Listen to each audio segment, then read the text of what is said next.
confidence interval untuk X bar. Kemudian ini contoh menentukan jumlah pengamatan. Pertemuan yang lalu sudah saya beri contoh detail tentang mencari jumlah pengamatan misalnya pada penelitian korosi pada tiang panjang. Kemudian ini distribusi proporsi.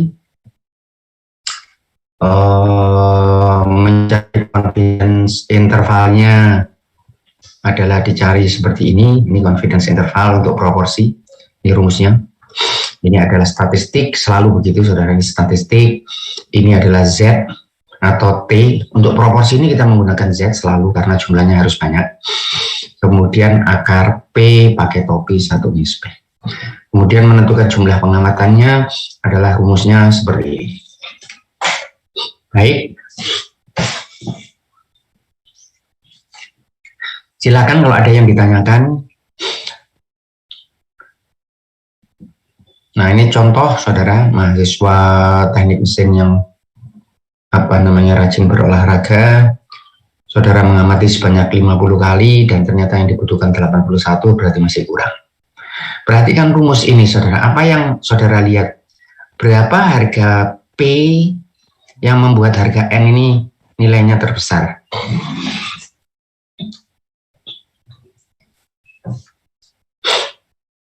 Z alfa per 2 itu siapa yang milih nilainya? Siapa yang menentukan? Kita sendiri. Kita sendiri. Kita yang menentukan Z alfa per 2 itu berapa yang diinginkan. Jadi harganya 1,96 untuk confidence interval 95%, 1,65 untuk 90%. Ya, jadi yang 90% itu 1,65 karena kiri kanannya 5%. Nah, perhatikan rumus ini. Ini rumus ini adalah menentukan jumlah pengamatan untuk satu distribusi proporsi. Berdasarkan apa? Berdasarkan harga Z, ini pilihan kita, dan K, deviasi yang kita inginkan. Nah, kalau ini sudah ditentukan, dan ini sudah ditentukan karena merupakan pilihan kita, berapa harga P yang menyebabkan N ini terbesar? Ada yang tahu? Siapa yang mau jawab silahkan. Berapa harga P? Kalau P-nya 0,2, ini Z yang misalnya 95%. Saya ingin membuat confidence interval 95%. Berapa harga Z alpha per 2-nya? Bona, berapa Bona harga Z alpha per 2 untuk 95%? Baik, ini 1,96. Saya ingin deviasinya misalnya 5%. Naufal, Baihaqi, saya masukkan berapa harga K-nya kalau saya ingin 5%?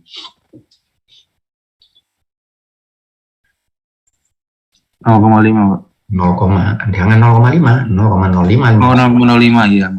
Baik. Lalu diapakan? Rumusnya kuadrat. Ini ya. Ini sudah saudara isi. Nah, tapi untuk menghitung N, saudara butuh harga P. Kalau P 0,2 misalnya. 1 minus P-nya berapa ini, Dava Argana? 0,8, Pak. Baik, ya. Sekarang pertanyaan saya, berapa harga P pakai topi ini supaya harga N-nya paling besar? 0,5. Baik, dari mana itu? Ini tidak berubah, baik, itu betul. Ini tidak berubah kan? Karena saya tentukan ini. Sekarang kalau ini 0,2, 0,8. Kalau ini 0,3 P-nya, 1 minus P-nya berapa? 0,7. 0,7. Baik, kalau ini 0,4, 1 minus P-nya berapa? 0,6. 0,6. Baik. Kalau ini 0,5, 1 minus P-nya berapa? 0,5.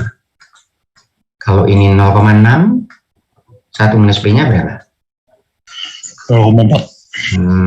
Saudara lihat, kalau ini 0,7, nggak perlu saya teruskan, sampai di sini saja. Ini 0,3, saudara lihat, mana yang paling besar?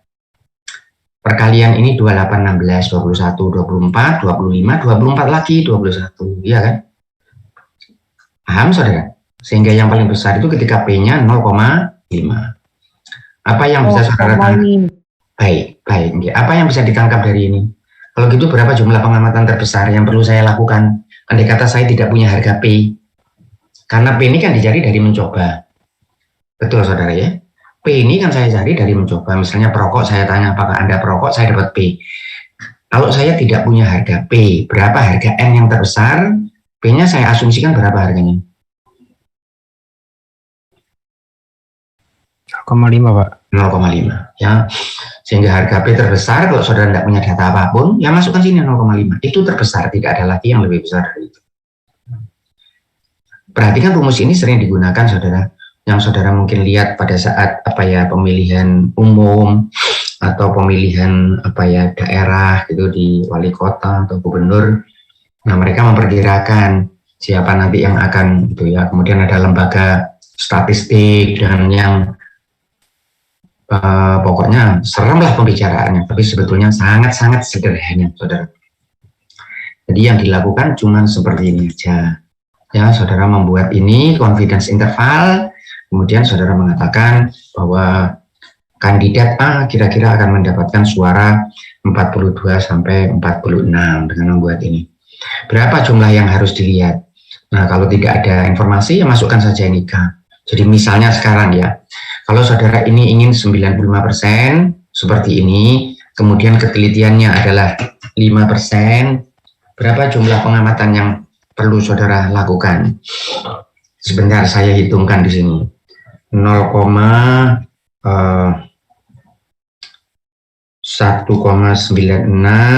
dibagi 0,05 dikuadratkan dikali 0,5 dikali 0,5. Kalau penelitian saudara butuh 385 ya. 385 orang yang harus ditanya mau milih kandidat mana. Saya hitung lagi saudara, 1,96 dibagi 0,05 kemudian dikuadratkan dikali 0,25 ya. Dan tetapi perhatikan baik-baik, kalau ini tiba-tiba saudara ubah ini 10% ya, kalau K-nya ini misalnya 5%, kalau ini saudara ubah menjadi 1% karena saudara ingin ketelitiannya tinggi ya, ini 95% tetapi K-nya saudara rubah menjadi 1%, berarti nanti 0,95 dibagi dengan 0,01 kemudian dikuadratkan dikali saudara perlu kira-kira 2250 pengamatannya. Nah, kalau saudara ingin ini lebih tinggi lagi, maka N-nya menjadi lebih besar. Jadi kalau saudara mau 99%, ini 1%. Nah, itu mungkin jumlahnya sudah besar sekali saudara. Jadi untuk Z misalnya 3 sigma, saudara masukkan 3. Saya punya data itu 3 dibagi 0,01, kemudian dikuadratkan, kemudian dikali 0,25, 22.500 saudara. Ya, pengamatannya menjadi sangat besar ketika saudara rubah Z alfa berduanya menjadi lebih besar dan K menjadi lebih kecil karena dikuadratkan. Baik, ada yang ditanyakan sampai di sini? Baik, kalau tidak ada, saya cukupkan untuk ini distribusi proporsi. Saya pindah materi yang lain. Ya, nah ini materi yang lain yang dinamakan distribusi chi-square.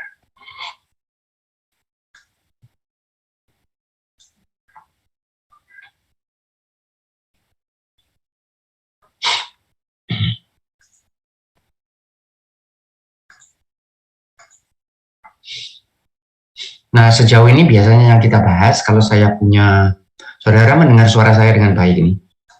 Terdengar, Pak. Baik. Tadi biasanya kalau saya buat begini, saudara ya, kemudian ini ada mu, ini ada sigma, kemudian dibuat sampling, kemudian dapat X bar. Kadang saya punya begini, ini punya P, saya ambil sampel, dapat P pakai topi. Nah, saya belum cerita tentang ini, saudara. Kita belum membahas tentang sigma ini.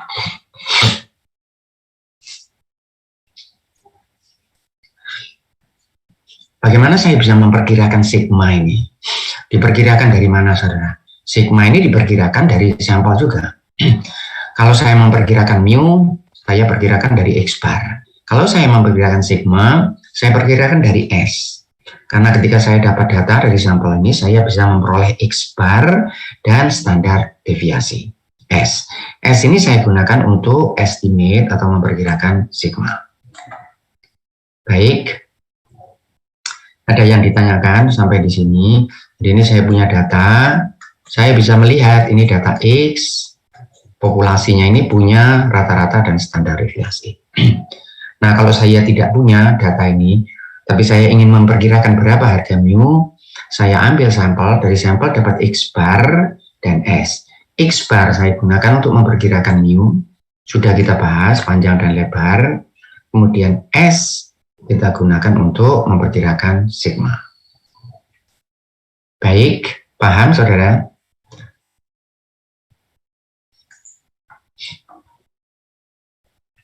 Nah, sehingga sekarang saya punya ini dari distribusi yang diasumsikan normal, distribusi populasinya diasumsikan normal. Kemudian saya mengambil sampel nomor 1, ya, dan saya dapat ini varian S1 kuadrat. Sampel nomor 1 dapat X1 bar dan dapat varian S1 kuadrat. Saya ambil sampel nomor 2 dapat S2 kuadrat. Saya ambil sampel nomor 3 dapat S3 kuadrat. Kali ini perhatian saya adalah pada standar deviasi atau varian. Nah, ini kalau saya teruskan, nanti saya bisa memperkirakan saya dapat yang dinamakan distribusi chi-square. Jadi ini kita baca saja chi, walaupun bacanya mestinya chi seperti hop itu saudara, tetapi sudah umum kita baca saja chi-square. Ini kalau di dalam perkuliahan di dalam bahasa Inggris, orang mengatakan chi-square, dibaca chi. Nah, kita baca saja chi-square atau chi kuadrat. Nah, chi kuadrat ini adalah n-1 si kuadrat dibagi sigma kuadrat. Artinya apa? Setiap saya mengambil sampel, saya akan dapat harga S, kemudian saya masukkan di sini, n-1, n jumlah pengamatan, -1 kehilangan 1 derajat kebebasan, kemudian dibagi dengan sigma kuadrat. Nah, kalau ini saya teruskan, setiap saat saya masukkan S1 kuadrat, S2 kuadrat, saya akan dapatkan harga chi-square ini dan punya distribusi. Yang namanya adalah distribusi chi-square. Seperti ini distribusinya. Jadi ini harga chi-square, ini adalah distribusinya. Berapa tingginya ini dan bisa dicari luasan ini dengan menggunakan tabel. Baik, sampai di sini ada yang ditanyakan, silakan. Nah, sehingga sekarang kalau saya punya contoh seperti ini. Nah, sebelum saya lihatkan contoh ini, kenapa kita harus mencari ini saudara, standar deviasi ini? Karena apa? Siapa yang punya jawaban? Jadi yang tadi yang kita lihat, saya memperkirakan sigma mu dari X bar. Atau nanti bisa saya gunakan begini. Kalau saya sudah punya mu, nanti setelah ini kita bahas tentang itu. Kalau saya punya mu, ini mu saya, katakanlah diketahui. Nah, kemudian saya ambil sampel, dan kemudian saya dapatkan X bar. Nah, sampai seberapa jauh X bar ini boleh berbeda dari mu. Untuk memperkirakan apakah proses saya sudah berubah. Apakah harga X bar yang saya peroleh ini walaupun berbeda dari mu tetapi masih tetap dari populasi yang sama, atau harga X bar ini sudah terlalu besar atau terlalu kecil sehingga bisa dinisbatkan pada populasi yang sama, sehingga saya bisa mengambil kesimpulan populasi ini sudah berubah, barang yang dikeluarkan dari mesin ini sudah berubah, yang dimensi yang dihasilkan dari mesin sudah berubah, kekuatan material sudah berubah. Nah, kapan saya bisa mengatakan sudah berubah itu? Nah, sudah berubah itu bisa saya katakan ketika harga X bar saya ini jauh berbeda dari mu. Pertanyaannya bagaimana saya bisa mengatakan jauh itu? Nah, tetapi nanti kita akan lihat. Tetapi yang berubah itu tidak hanya harga rata-ratanya.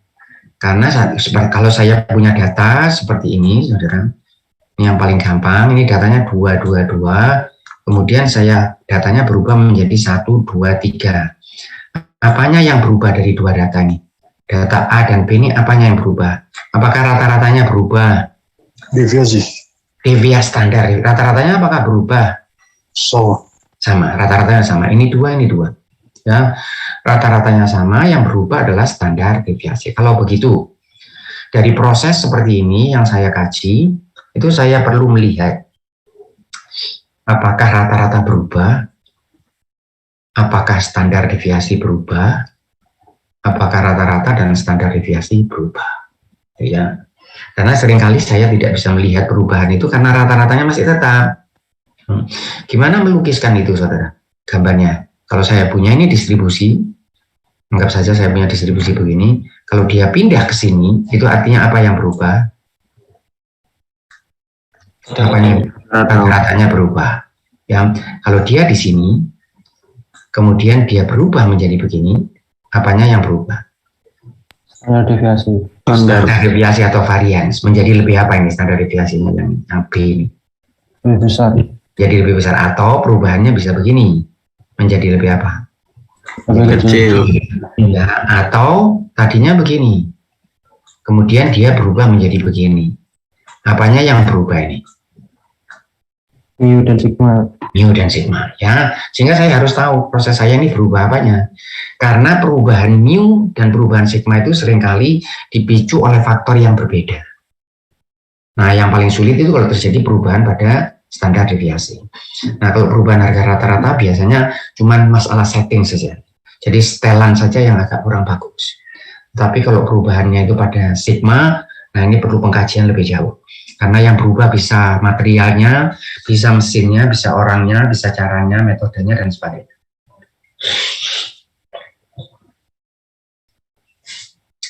Baik, ada yang ditanyakan, silahkan. Afifah punya pertanyaan, Afifah? Belum ada, Pak. Belum. FC punya pertanyaan? Belum, Bapak. Belum. Nur Aziza, ada Nur Aziza? Belum ada pertanyaan, Pak. Baik. Fauzan, ada Fauzan? Ada Pak, saya tidak ada pertanyaan. Baik, ya. Baik, saya lanjutkan kalau begitu. Ini saya hapus. Saudara lihat ini. Perhatikan soalnya. Perhatikan soalnya, saudara. Statistik itu kesulitannya itu karena yang satu mirip dengan yang lain, tetapi distinct ya. Distinct ya, bukan cuma dia kelihatannya seperti, justru kesulitan itu kita lihat ini diapakan ya, yang dicari apanya gitu. Rata-rata berat sebuah produk 50 kg dengan standar deviasi 12. Disebabkan oleh dugaan adanya masalah, dilakukan 20 pengamatan berat. Tadinya berapa beratnya, saudara? 50. Standar deviasi 12. Apabila standar deviasi S sekarang menjadi 15, maka pertanyaan apakah varian sudah berubah? N20 sigma 12. Ini awalnya N20 dan sigma 12. Kemudian S kuadratnya dapat N20 pengamatannya. Kemudian dapat S kuadrat 15 kuadrat. Saya masukkan rumusnya. C square adalah N-1 sigma kuadrat SI. Saya masukkan rumusnya. N20 saya masukkan di sini. 1 saya masukkan di sini. SI kuadrat ini 15. S-nya sigmanya saya masukkan dapat 29,68. Nah, baik, ada yang ditanyakan sampai di sini perhitungannya.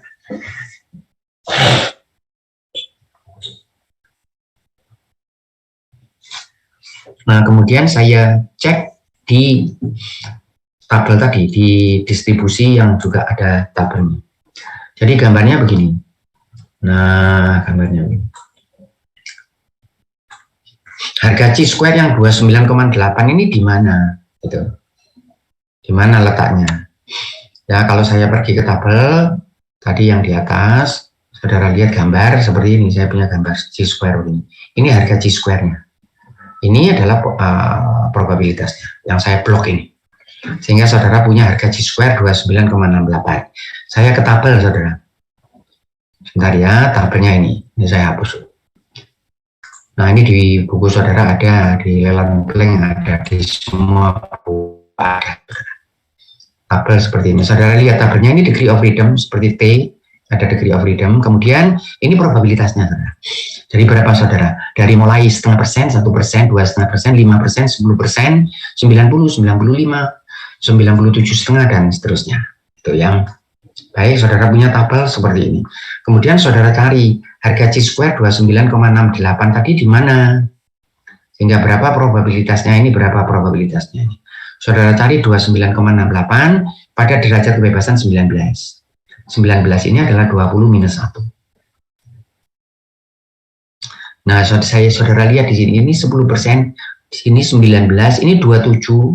Sebentar, saya ambil penanya.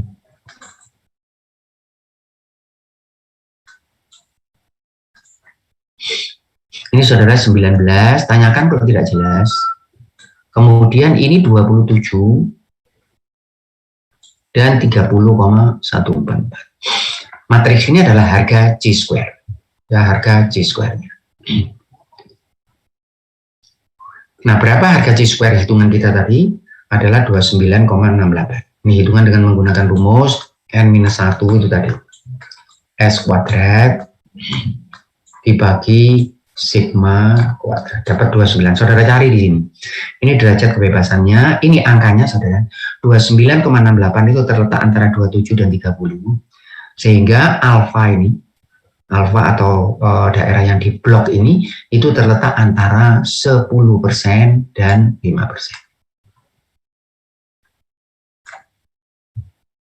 Sehingga berapa kemungkinan saya mendapatkan C-square karena kebetulan? Ini karena kebetulan. Berapa kemungkinan mendapatkan harga S kuadrat karena kebetulan sebesar 15 itu tadi? Berapa kemungkinannya? Terletak antara 10 dan 0,5%. Nah, kalau saudara gunakan interpolasi, ini 5, saya ambil 5-nya dari sini, kemudian ini saya kurangkan, ini adalah satu bagian, ini adalah 10 minus 5, kemudian ini adalah harga C-square-nya, pokoknya ini interpolasi, saya kira saudara sudah bisa, saudara dapat 5,8%. Nah, kalau saudara gunakan software, saudara pakai software, kemudian saudara masukkan harga S kuadratnya, saudara dapat 5,6%. Dengan sendirinya ini lebih betul, saudara. Ini lebih betul. Karena ini adalah interpolasi linear. Tetapi kalau saudara dapatkan seperti ini, misalnya di ujian, sudah tidak masalah, saudara. Baik, ada yang ditanyakan? Silakan. Ya, silakan. Berarti yang dimaksud dengan software itu quadratic interpolation. Berarti kalau perhitungan sebenarnya sama juga gitu. Oh enggak, kalau saudara pakai interpolasi seperti ini, hasilnya ya pendekatan kan, karena apa saudara lihat distribusinya kan tidak linear, tetapi saudara anggap linear, ini interpolasi linear, hasilnya 5,8%. Tetapi kalau saudara masukkan software, dia menggunakan rumus, saudara. Sehingga ini ya lebih tepat, hasilnya lebih, yang benar yang ini pendekatan, saudara. Nah, tetapi di dalam ujian, atau saudara mengerjakan pekerjaan rumah, walaupun sebetulnya saudara punya software di rumah, saudara mudah saja, saudara minta internet, masukkan begini ya dikasih langsung. C-square calculator itu dapat kalkulatornya, langsung bisa dapat angka 5,6%. Begitu. Baik, terima kasih Pak. Baik, sama-sama. Ada yang lain silakan. Saya tanya Pak. Silakan, Fauzan. Yang di tabel itu kan angkanya 99%, terus ada yang 95, 90%, terus kok tiba-tiba 10%. Nah itu kenapa kok yang angka-angka di tengah-tengah itu kok nggak ada ya? Ya karena kita tidak bisa punya tabel yang demikian besar, Fauzan. Ini diurut ya. Kemudian dari sini nanti 91, kemudian 89, 88. Ini akan panjang sekali tabelnya. Ya. Jadi tabelnya akan besar sekali dan panjang sekali. Sehingga ya diambil angka-angka yang seringkali jadi pedoman. Misalnya saudara lihat 95%. Ini kan yang sering kita gunakan sebagai confidence interval. 90%. Alfanya itu 5%, 10%, 2,5%. Gitu. Ini yang sering kita jumpai. Karena kita tidak bisa buat tabel. Bukan tidak bisa, tapi tabelnya menjadi sangat besar. Dan seringkali tidak dibutuhkan. Karena yang lebih banyak nanti penggunaannya itu adalah bukan mencari alfa, bukan mencari ini 56% ini, tetapi mencari apakah varian sudah berubah kalau saya tetapkan perubahan itu ketika dia lebih kecil dari 5%. Ya. Jadi ini adalah distribusi Chi-square. Ya. Kalau saudara dapat harga Chi-square dari populasi yang sama, perhatikan baik-baik. Idenya. Kalau ketika saudara ambil dari populasi yang sama, persis sama, itu harga Chi-square-nya, ketika saudara ambil sampel, harga Chi-square-nya sama enggak satu dengan yang lain?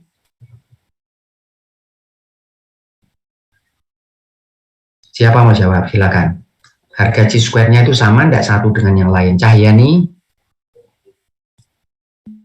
Ada? Ada Pak, ada.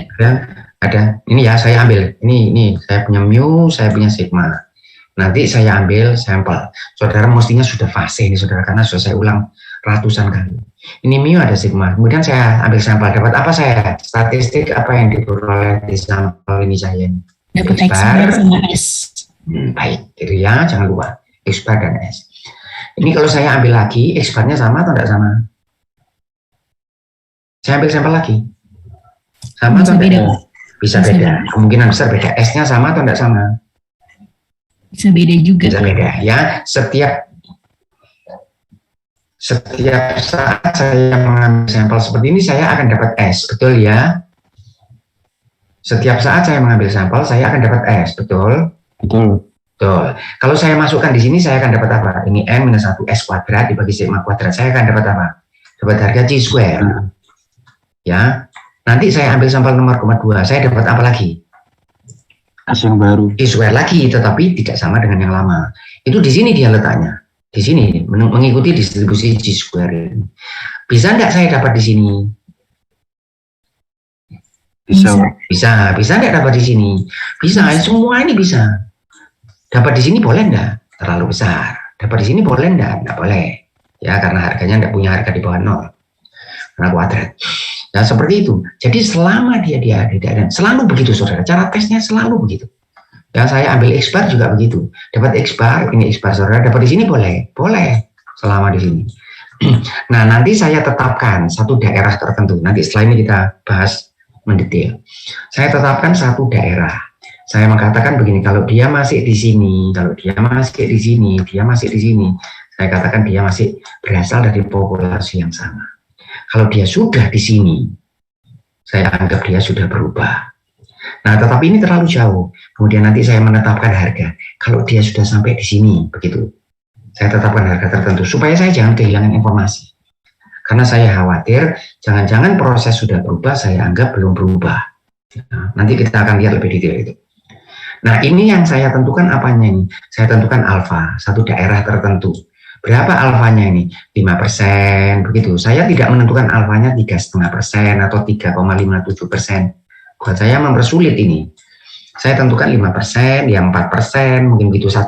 Maka itulah dipilih di sini ini ya 5%, 2,5%, 1%. Yang sering kita gunakan untuk membuat evaluasi nanti. Baik. Maka itu di sini ya seperti tabel T hanya untuk probabilitas tertentu saja. Karena kalau tidak nanti jadi besar dan penggunaannya juga tidak baik. Baik, Abisoria ada Abisoria. Ada Pak. Baik. Edgar, ada Edgar. Ada Pak. Punya pertanyaan Edgar. Iya Pak, jadi saya mau bertanya Pak, sebenarnya saya masih bingung Pak dengan yang di tabel DF itu apa ya? Mana ini tuh? Iya Pak. Ini tuh, ini N-1. Oh iya Pak. DF ini adalah N-1, degree of freedom. Jadi kalau data saudara misalnya 20, DF-nya 19. Kalau data saudara 25, DF-nya 24. Oke Pak, terima kasih Pak. Baik, sama-sama. Ada yang lain?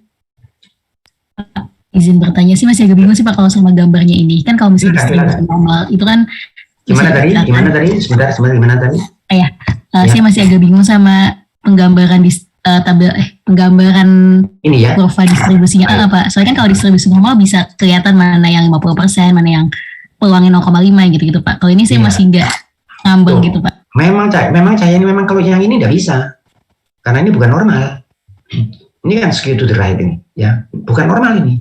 Kalau normal kan simetris begini. Ini. Jadi kalau ini saya tanya, ini normal atau bukan? Apa distribusinya? Ya ini jadi distribusi G-square ini. Jadi 5% di sini dengan nanti kita akan lihat 5% di sini dan 5% di sini tidak sama. Ya, kalau normal kan gini, 5% ini sama. Kalau saudara ambil 5% di sini dan 5% sini, harga G-square-nya lain. Harga G-square-nya lain karena tabelnya memang distribusinya bukan normal.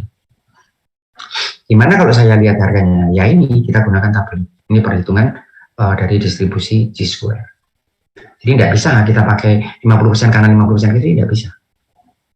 Ya, artinya G-square yang sini misalnya kayak di situ saya punya ini 1,96 ya. Harga di sininya ini 95% ya. Untuk distribusi normal di sini berapa? Minus 1,96. Gitu kan. Untuk G-square tidak begitu. Tidak, kalau di sini tidak ada. Bahkan tidak ada harga minus, saudara lihat tidak ada harga minus. Jadi memang lain Cahyan, memang lain. Baik. Sudah menjawab? Belum? Sudah Pak, sudah. Baik. Ya, yang lain ada pertanyaan yang lain? Pak, saya izin bertanya, Pak. Silakan Kak Faya. Untuk ini bagaimana ya Pak? Kalau misalkan di sini G-square yang 0,1 itu daerah yang di hitamkan tuh yang sebelah kanannya Pak. Yang ini, di sininya maksudnya? Yang ini Pak, yang digambar ini yang shaded area-nya Blok. yang sebelah. Ya, yang di blok. Ya, di blok itu Pak. Ya, yang ditanyakan apa tadi Kak Faya? Ya. Ya, jadi kalau misal distribusi ini yang di bloknya sebelah kanannya gitu Pak, atau gimana Pak? Saya masih kurang Oh paham. enggak, ini blok ini untuk menunjukkan begini.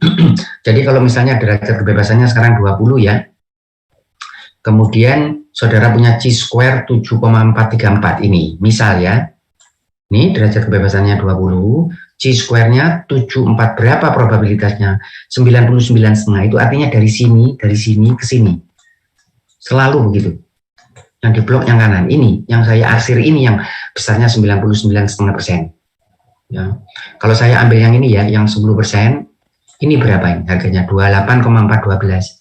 Yang mana? Dari sini, ini yang saya arsir ke kanan. Yang ini yang 10%. Ini saya hapus dulu. Nah, saya punya ini berapa? Derajat kebebasannya 20 ya. Derajat kebebasan misal 20. Kemudian harga G-square-nya adalah 28,4. 28,412. Berapa persen? Saudara lihat 28,412 ini saya buat sama, saudara. Ini 10%. Mana 10% ini? Ini harga G-square ini adalah 28,4. Mana yang 10%? 10%-nya yang ini, yang di arsir ini. Jadi bukan yang di kiri ini, tapi yang di blok ini. Begitu meletakkan di tabelnya. Sudah menjawab itu? Belum? Mungkin mau Silakan. memastikan aja Pak. Berarti kalau misal yang nilainya kecil itu sebelah kanan, yang nilainya besar sebelah kiri gitu Pak. Ya, jadi ini bergerak begini, bergeraknya memang dari sini berapa di sini? Probabilitasnya berapa di sini? 0. Ya, kalau saudara punya G-square di sini, probabilitas jadi diperoleh dari populasi yang sama tidak ada 0. Bergerak ke sini, ini mulai sebesar sedikit, 0,5%, 1%, 5%, 10%, sampai di sini 100%. Begitu, menggambarannya begitu. Seperti kalau saudara lihat yang lalu, saudara masih ingat tabel tabel normal yang digambar yang mana? Ada yang ingat? Dari mana? Yang digambar tabel normal saudara? Masih ingat? Dari Sebelah kiri. Maaf. yang sebelah kiri, minus tak terhingga sampai harga Z. Begitu cara menamakannya. Cara yang lain boleh, tetapi begitu cara menunjukkan di tabel. Ini enggak, ini dari kanan ini. Karena sampai di sini dia nanti 1. Dan ini 0, enggak ada, kemudian makin besar, makin besar, makin besar, makin besar. Baik, sudah menjawab itu. Oke, mungkin pertanyaan terakhir Pak. Silakan. Kalau begitu kenapa digambar itu sebelah kiri angkanya 0 ya Pak? Yang mana? Yang digambar Ini angkanya 0. Ini. maksud saya yang digambar itu Pak, yang digambar grafiknya itu Pak. Di sini iya. Iya, yang dihitung di sini, maksudnya kalau saudara dari sini ke sini ini tidak ada. Ini ya, dari ini yang kecil ini tidak ada, semakin kecil karena yang besar di sini. Sehingga kalau di sini harganya 0. Yang di sini ini harganya 0. Harga nolnya itu maksudnya yang ke sini. Tetapi bukan ini 0, ini 99,5 ini. Ya, yang dari sini ke sini ini 99,5 ini harganya. Sehingga chi-square saudara itu bergerak dari sini. Semakin ke sini semakin besar, semakin sini semakin besar. Tetapi yang digambarkan di harga chi-square-nya ini jangan lupa ini 0 ini harga chi-square-nya ya. Saudara siapa tadi? Tapi probabilitasnya yang ini. 0 ini bukan, ini harga chi-square-nya ini. Jadi di sini 0, ke sini makin besar, makin besar, makin besar, makin besar, tetapi semakin besar harga chi-square-nya, semakin kecil probabilitasnya. Karena dia yang dilihat adalah yang di sebelah kanan. Oke, baik Pak. Belum jelas kan Pak? Sudah paham Pak. Ya, makasih ya, Pak. Kalau belum jelas tanyakan, kalau belum jelas. Jadi harga chi-square-nya di sini ini 0, ini harga chi-square, ini 0. Berapa probabilitasnya ketika chi-square-nya 0? Hampir 100%. Karena yang dilihat yang kanan ini. Nah, semakin dia bergerak ke sini, chi-square-nya semakin besar, tapi probabilitasnya semakin kecil, semakin kecil, semakin kecil. Saudara lihat chi-square-nya semakin besar. Ya. Nah, chi-square-nya ini ada hubungannya sama degree of freedom ini, ada hubungannya dengan degree of freedom. Baik, ada yang pertanyaan lain silakan. Baik, ini saya mencari. Nah, sekarang mencari contoh ya, contoh apakah berapa harga chi-square dicari tadi saudara dapatkan 5,8%. Nah, sekarang mencari confidence interval. Kira-kira confidence intervalnya untuk apa ini? Firlana, confidence interval untuk apa yang akan kita cari?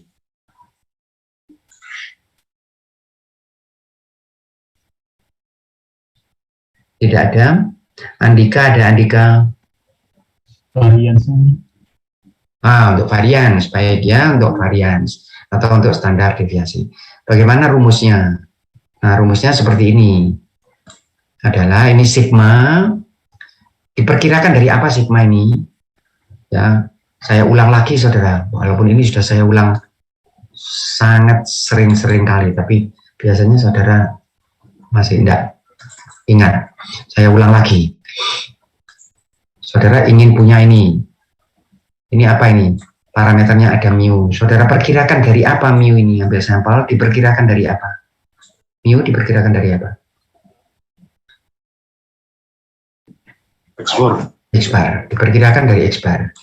Sehingga saudara membuat confidence intervalnya mu berdasarkan X bar. Sehingga confidence interval untuk mu saya buat dengan X bar plus minus, ini bisa Z alfa per 2 atau T, ini S per akar N.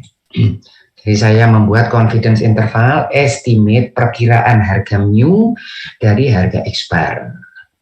Nah sekarang untuk soal ini saya ingin memperkirakan apa? Parameternya apa?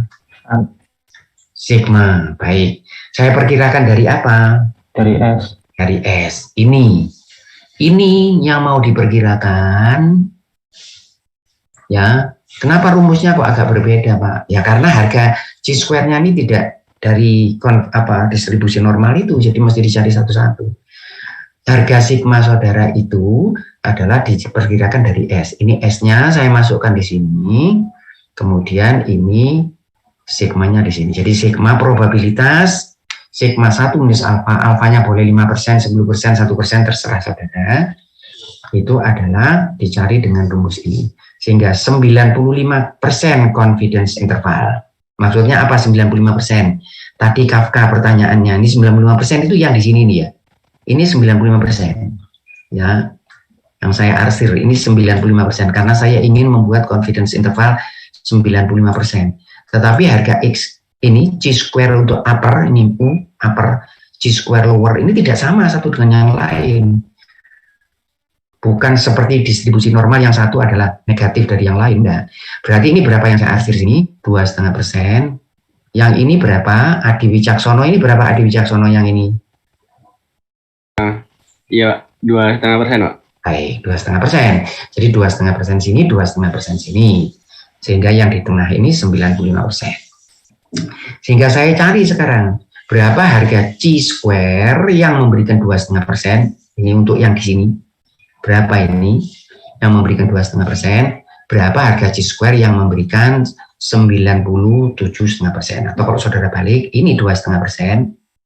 Kemudian dari sini ke sini, ini dari sini sampai ke sini, ini sampai sini, ini 97,5%. Ya. Baik. Ada yang ditanyakan? Saya cari sekarang dari tabel itu saya cari. Ya, saya cari berapa yang memberi 2,5% dan yang memberi 97,5%. Ini contohnya, saudara. Dari pengamatan pada 30 spesimen, hasil pengecatan diperoleh data harga rata-rata dan standar, deviasi waktu pengeringan masing-masing 10,2 dan 3,4 menit. Tentukan 95% confidence intervalnya apa? Confidence intervalnya sigma ini. Ini yang dicari. Berdasar apa? Berdasar S. Ya. Nah, saudara lihat dari tabel berapa harganya. Untuk 0,25%, ya saya buka lagi tabelnya. Untuk 2,5%, derajat kebebasannya berapa, saudara? 29. Saya konsentrasi di sini 29. Ini saya hapus.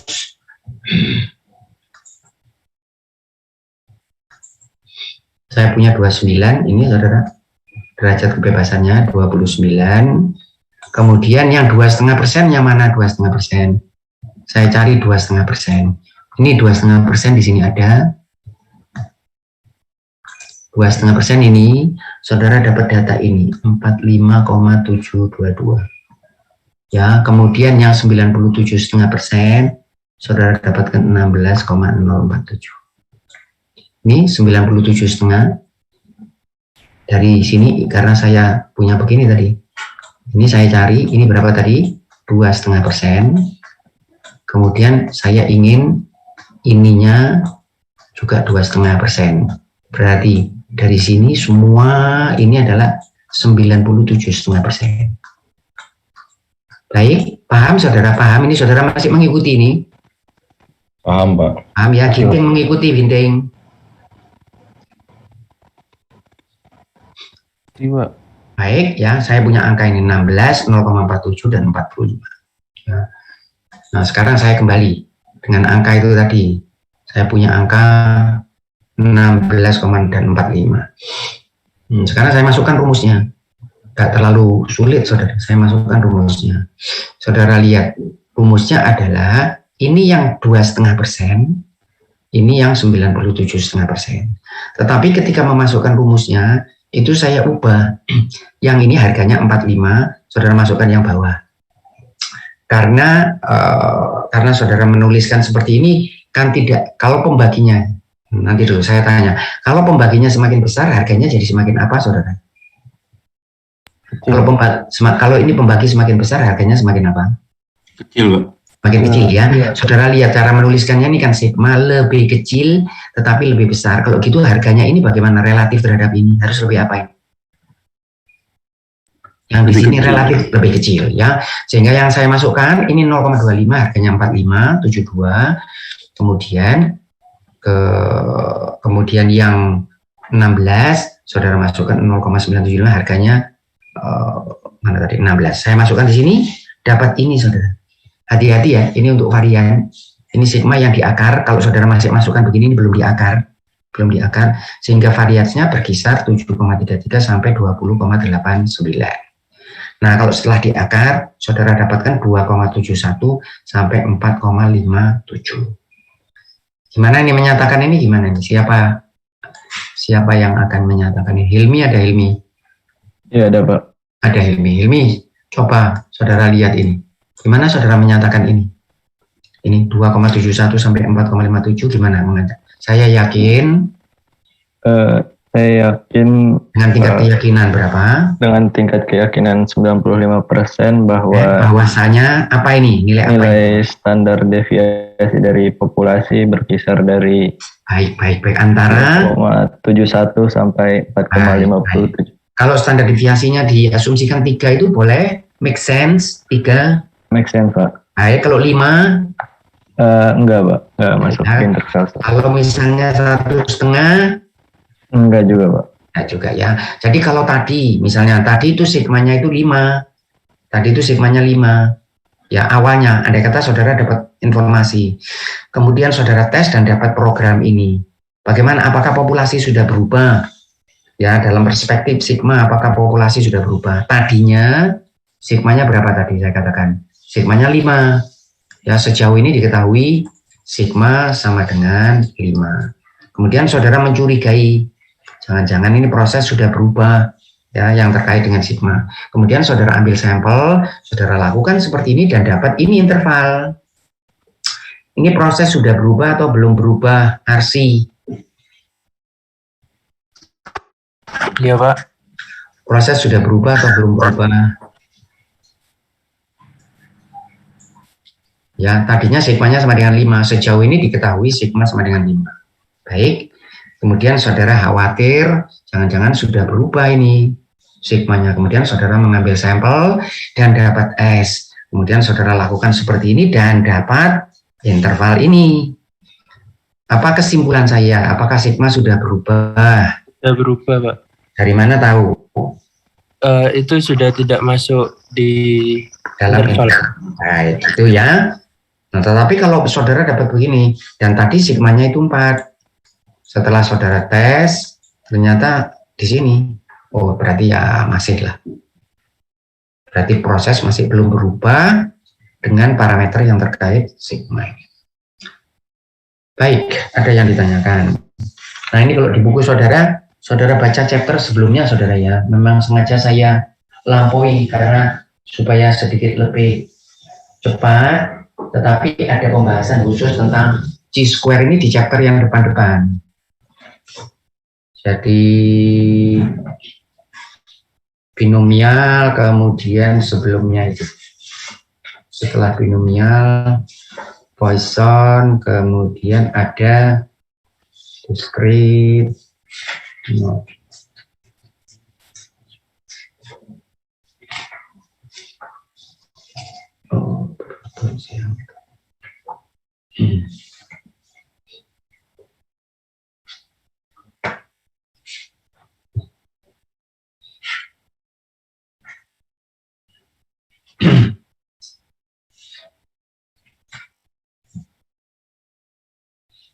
Chapter 13 itu saudara ya. Chapter 13 itu cerita tentang distribusi chi-square. Jadi pada intinya distribusi chi-square ini untuk apa saudara? Untuk mengecek apa? Standar deviasinya berubah atau enggak? Baik ya, untuk standar deviasi. Nanti ada kegunaan yang lain untuk chi-square ini. Bahkan termasuk distribusi yang sangat penting, terutama untuk mengetes distribusi yang lain, gitu ya. Kita menggunakan chi-square. Nanti kita akan lihat. Baik, ada yang ditanyakan? Nah, saya kira sudah habis. Ini tentang chi-square. Contohnya sudah. Kita akan lihat chi-square pada testing hipotesis. Nah, saya berhenti dulu di sini sebentar. Kalau saudara punya pertanyaan, silakan yang terkait dengan distribusi chi-square atau confidence interval, karena setelah ini confidence interval kita lampaui, kita bahas topik yang lain tetapi yang mirip dengan confidence interval. Artinya kalau saudara paham dengan baik confidence interval, saudara tidak akan punya kesulitan memahami topik yang berikut ini. Mungkin saya tanya, Pak. Silakan. Untuk karakteristik grafiknya tadi memang apakah bentuknya seperti itu, Pak? Misalkan kalau distribusi normal kan ini ya, itu mulainya besar terus kecil gitu atau selalu begini? Selalu begitu ya, Pak? Selalu begini, chi-square begini bentuknya. Kemudian jadi saya nggak boleh gambar lain, karena ini punya persamaan, Sobat. Jadi di chi-square ada persamaannya, kemudian dicari, kemudian dapat persamaan begini. Jadi nggak bisa digambar lain, harus begini. Cuman yang berbeda mungkin ada degree freedom itu, karena ini ada fungsi daripada derajat kebebasan. Ya mungkin agak sedikit ke atas, agak sedikit ke bawah, lebih landai, lebih curam, tapi bentuknya selalu begini, tidak pernah simetris gini.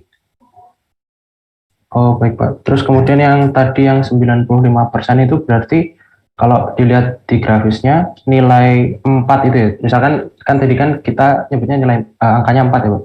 Berarti 4-nya itu ada di dalam 95%. Iya, jadi yang saudara 95% itu maksudnya saudara ambil batas dari sini sampai ke sini. Ini saya mau 95% dari sini sampai ke sini. Ya. Kemudian saudara hitung dan ternyata misalnya dapat angka 3 sampai 6.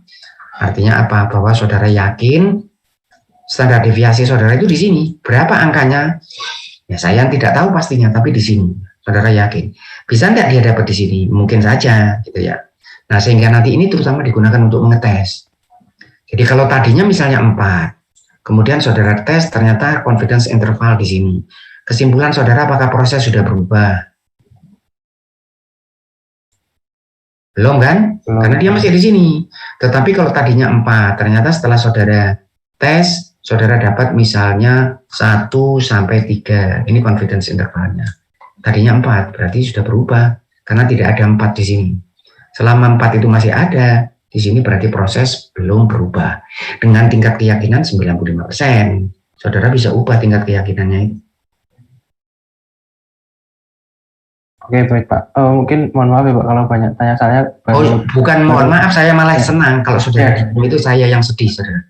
Apalagi ini kita kuliah online begini, kalau saudara diam itu saya pikir ini apakah terputus, apakah gitu. Jadi saudara lebih bagus saudara jawab, kalau saya tanya saudara jawab, paling tidak saya tahu saudara masih ada di situ. Ya silakan.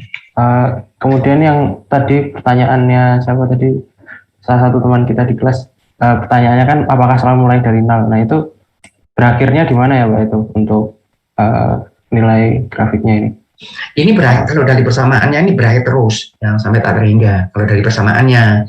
Tetapi ketika dia di sini, G-square sini ini sudah semakin kecil, semakin kecil.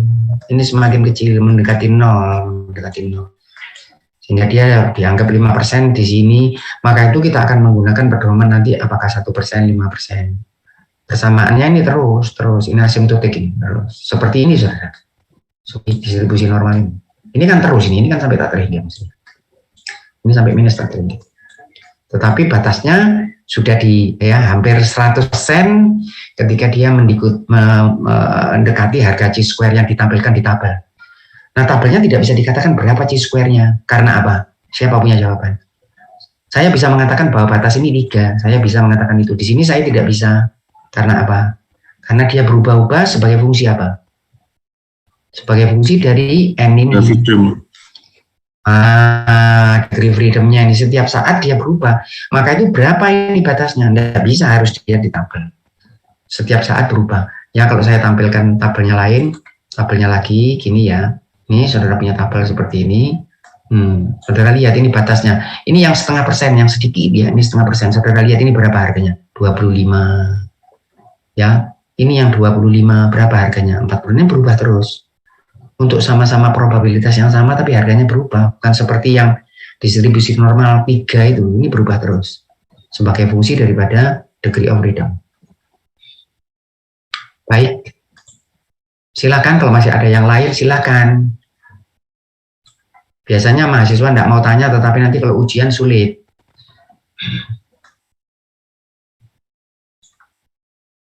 Baik, sudah jelas. Ada lagi yang lain? Baik, ada lagi yang lain? Baik, kalau tidak ada saya cukupkan tentang confidence interval. Saudara kerjakan chapter 16, kita diskusikan hari Senin ya. Chapter 16 ya. Nanti saya lihat dulu, saya cek dulu. Sampel saya chapter 17 saudara ya. Chapter 17 ini sekarang sudah lengkap. Saudara bisa baca chapter 17 halaman 314 dan seterusnya, itu adalah yang kita bahas ini. Yang baru kita bahas adalah ada contoh di situ juga halaman berapa? Halaman 313, 314. Kemudian saudara kerjakan pekerjaan rumahnya seperti biasa, ganjil dan genap. Baik, ada yang ditanyakan untuk hari apa berarti? Senin chapter 17. Baik, saya share screen yang lain.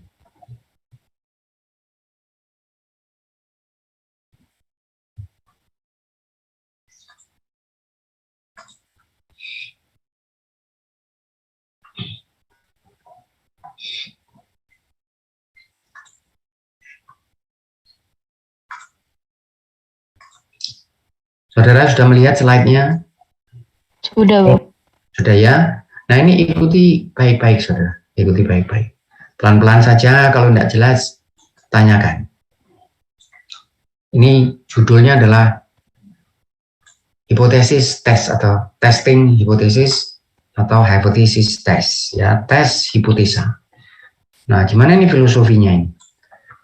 Jadi, saya punya populasi, kemudian populasi saya itu punya parameter tertentu, kemudian pada suatu saat saya punya pertanyaan, apakah parameter daripada populasi sudah berubah? Apakah P mungkin sudah berubah? Apakah sigma saya sudah berubah? Kemudian saya menggunakan tes, ya. Atau pada sisi yang lain, ini juga bisa digunakan untuk mengetes ketika ada klaim, ada sesumbar tertentu. Jadi misalnya ada seseorang yang biasa menjual kepada saya umpamanya saja betoneser, dan dia mengatakan ini kekuatannya umpamanya saja 6000 megapascal, misal ini 6000 megapascal. Kemudian pada suatu hari dia datang dan mengatakan ini kekuatan tariknya sudah berubah. Sekarang produk saya ini semakin bagus. Kemudian kalau tidak percaya coba dites. Ya, kemudian saya tes. Ternyata yang tadinya 6.000 sekarang naik 6.500. Maka pertanyaannya, apa kesimpulan saya? Apakah dari 6.000 naik ke 6.500 ini sudah cukup sehingga saya mengatakan bahwa populasi ini sudah berubah? Nah, itu yang dinamakan testing hipotesis atau hypothesis test. Ya. Nah, bagaimana sikapnya? Nah, sikapnya sebagaimana sikap para ilmuwan lah. Di dalam statistik sikapnya itu selalu sudzon lah, selalu begitu. Sikapnya itu tidak percaya sebelum dibuktikan. Jadi saya tidak percaya sesumbar saudara sebelum dibuktikan. Itu tidak selalu betul, saudara, sikap seperti itu ya, tidak selalu betul, tetapi di dalam sains biasanya begitu. Jadi sikapnya itu harus dibuktikan dulu baru kemudian percaya. Nah, testingnya ini ada beberapa, ada nanti testing untuk harga rata-rata dengan sendirinya, ada testing untuk proporsi dengan sendirinya, nanti ada testing tentang standar deviasi, nanti akan ada testing untuk harga mu1 dikurangi mu2. Sebenarnya topiknya selalu begini saja. Ada testing antara P1 dan P2, ada testing antara sigma 1 dan sigma 2, walaupun ini begini rasionya yang dicari. Jadi tes ini adalah terkait dengan parameter-parameter daripada populasi. Nah, saya punya contoh seperti ini. Produk hasil proses pelakuan panas memiliki rata-rata 35 Rockwell C, standar deviasi 6 Rockwell C, pengamatan pada 36 komponen, menghasilkan X bar 37 Rockwell C. Apakah proses sudah berubah? Itu pertanyaannya. Apakah harga rata-rata proses sudah meningkat? Nah, kalau kita tidak terbiasa dengan penalaran statistik, kita ya langsung saja. Tadinya berapa, saudara? 35 kan? Sekarang naik menjadi berapa? 37.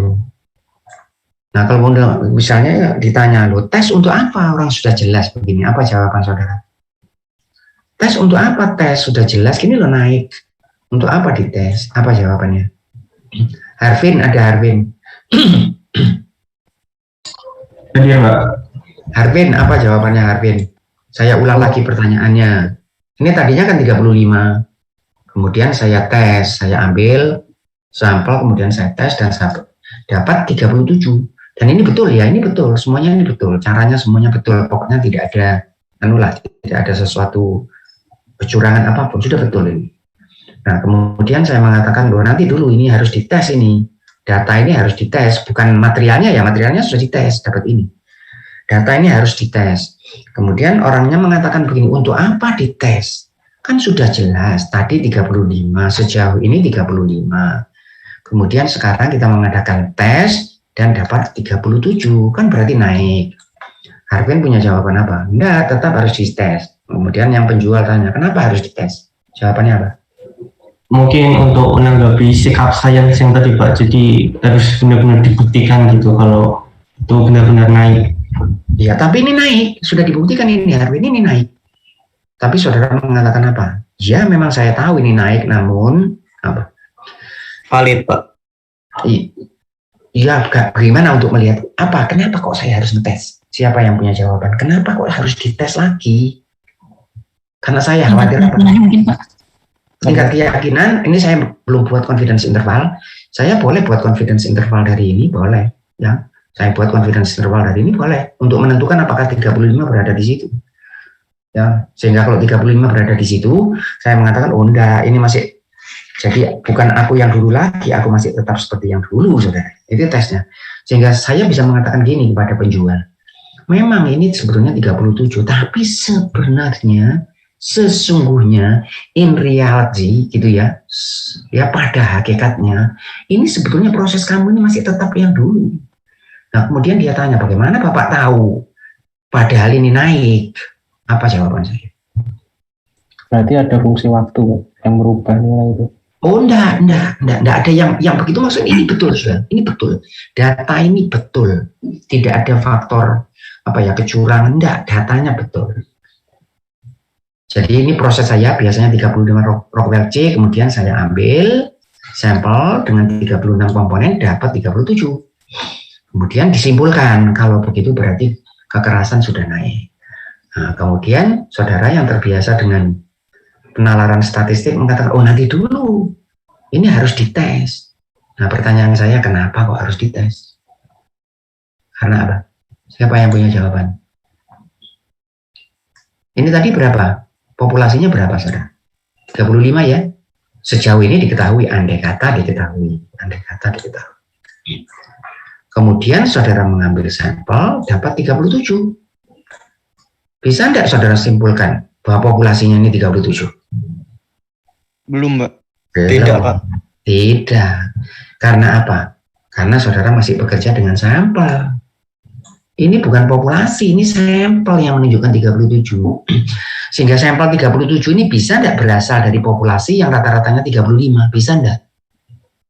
Bisa jadi. Bisa, saudara. Itu yang saudara ini punya. Ini rata-rata saudara. Berapa rata-rata? Distribusi rata-rata ini berapa rata-ratanya? Kan 35. Kalau rata-rata 35 dapat sedikit lebih besar di sini, boleh enggak? Boleh. Sampelnya. Boleh, lebih boleh. kecil sedikit, boleh enggak? Boleh. Sampai kapan? Sampai kapan? Sampai sigma notok, Pak. Iya, sampai di sini kan gitu. Kalau misalnya ini di sini harganya misalnya saudara 40, ini paling jauh. Kemudian saudara tes dan ternyata dapat 45. Apakah proses sudah berubah atau tidak? Berubah. Jawaban berubah, iya. Yakin saudara kalau sudah berubah? Yakin? Iya.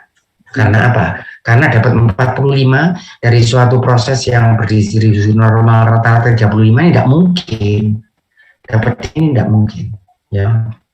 Berarti proses sudah berubah. Saudara boleh mengambil kesimpulan begitu.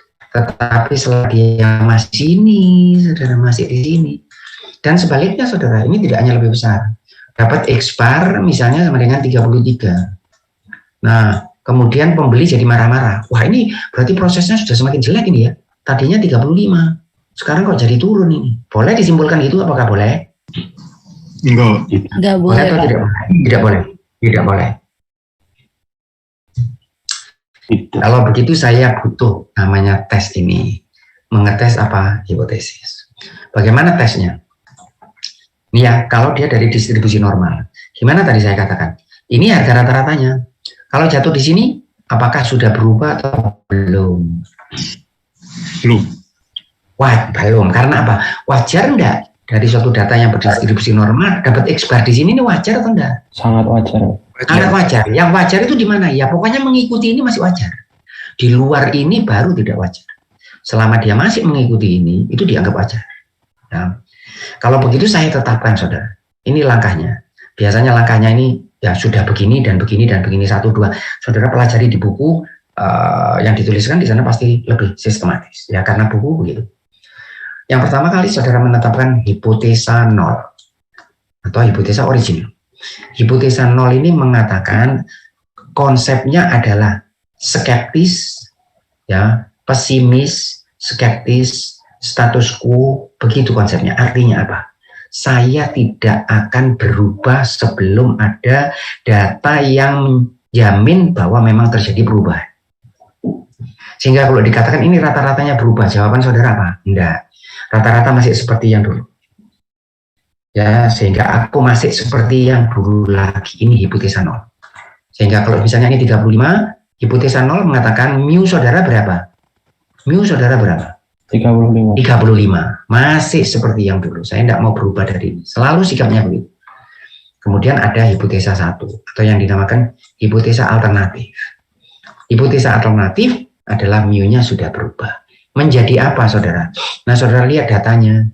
Kalau ini lebih besar, saudara katakan hipotesa 1 lebih kecil kan tidak make sense, saudara. Ya, lebih besar dari 35. Karena apa? Karena saya dapat 37. Jadi hipotesa 0 ketika ada penjual misalnya mengatakan kepada saya, ini barangnya lebih bagus Pak dari yang dulu. Jawaban saya apa? Jawaban saya tidak. Barang Anda itu bahkan mungkin kalau saya lebih pesimis, saya mengatakan mungkin barang Anda lebih jelek dari yang lalu. Tetapi paling tidak saya mengatakan ini masih seperti yang lalu. Kalau turun saya mengatakan enggak, ini enggak turun, ini masih seperti yang dulu. Itu ya. Selalu begitu sikapnya. Sehingga untuk tes 2 arah, mu sama dengan mu 0 masih tetap. Hipotesa 1 adalah mu tidak sama. 2 arah itu maksudnya arah kiri dan arah kanan. Intinya begini. Saudara punya distribusi seperti ini, kemudian saudara menetapkan. Kalau jatuh di sini, apakah proses sudah berubah? Iya, Pak. Sudah ya? Baik ya. Kalau jatuh di sini, apakah proses sudah berubah? Sudah ya. Tetapi saya khawatir, saudara. Kalau nanti kita akan lihat lebih detail. Saya khawatir kalau saya tetapkan batasnya itu di sini, nanti misalnya katakanlah ini 4 sigma, gitu ya. Kalau jatuh di 3,6 sigma, saya kan masih mengatakan proses belum berubah. Paham, saudara? Kalau proses berubah itu saya tetapkan pada 4 sigma. Kalau jatuh di sini baru saya katakan berubah. Dan proses itu berubah pada 3,6 sigma. Itu kan saya masih mengatakan proses belum berubah. Betul? Betul ya, padahal sudah berubah kan jatuh di sini kan? Kalau gitu mana yang saya tetapkan sebagai pembatas? Untuk sementara saya katakan di 3 sigma ini aja.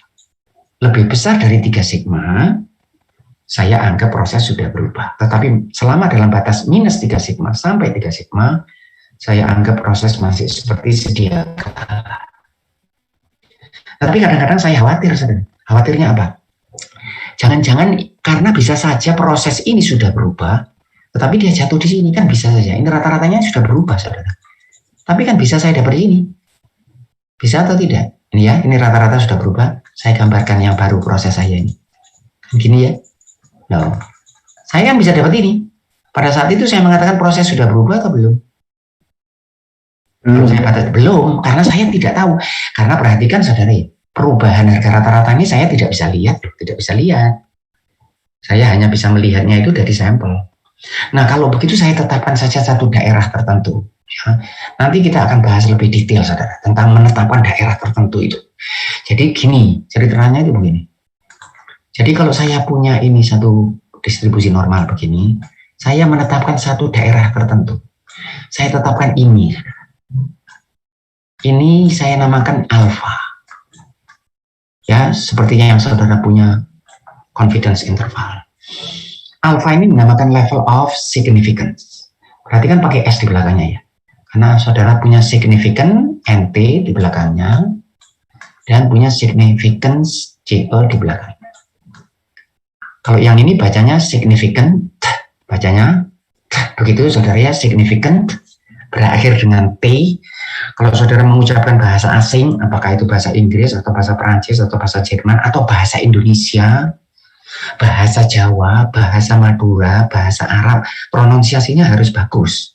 Ya, kalau saudara bilang di bahasa Madura, misalnya saudara bilang apa ya? Saya bisa bahasa Madura, saudara. Umpamanya saja,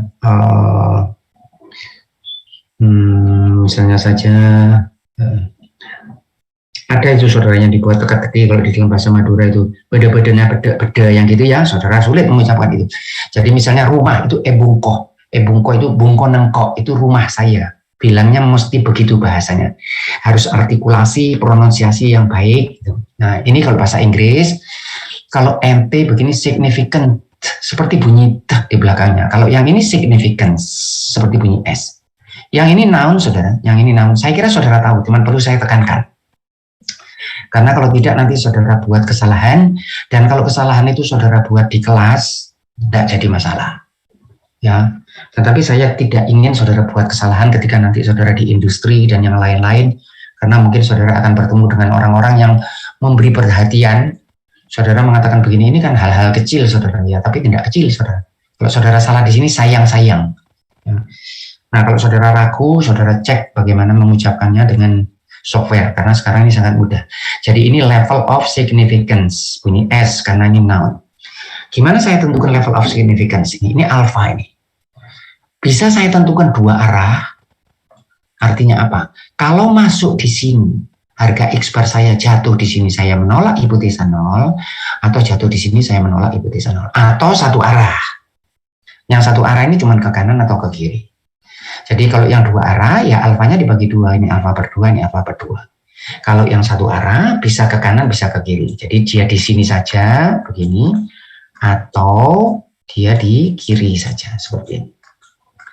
Baik, saya tentukan alfa ini. Berapa ya yang saya tentukan alfa ini? Nah ini dilema, saudara. Buah malakama, saudara. Kalau saudara tentukan besar, punya konsekuensi. Kalau saudara tentukan kecil, punya konsekuensi. Ya, tetapi saya tunda aja dulu penjelasannya.